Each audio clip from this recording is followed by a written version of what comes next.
Tony Banks, the often overlooked mastermind behind Genesis, stands as a figure of quiet brilliance in a band known for grand performances and theatrical flair. While his bandmates, Phil Collins, Peter Gabriel, and Mike Rutherford, frequently drew the spotlight with their dynamic stage presence and bold personalities, Banks remained behind the scenes, focused at his keyboard, composing some of the band's most intricate and emotionally profound works.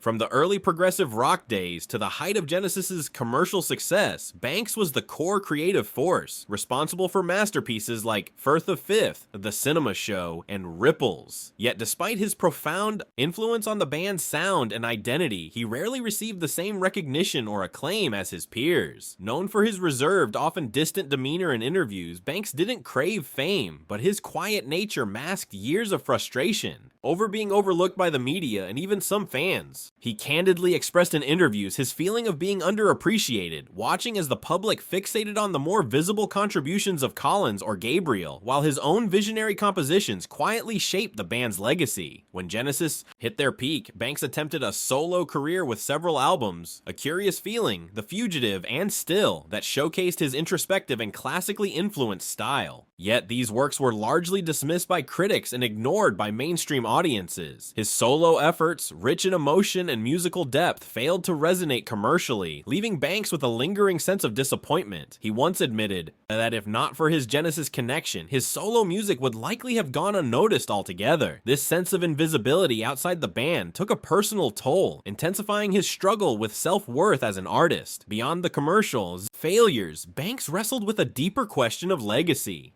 Despite being a primary architect of Genesis's sound, he feared he'd be remembered as just the keyboard guy, rather than the complex and pioneering composer he truly was. His deep appreciation for classical music and his willingness to experiment within the pop rock framework were foundational to Genesis's unique identity, yet his contributions were often lost in the shadows cast by more charismatic frontmen.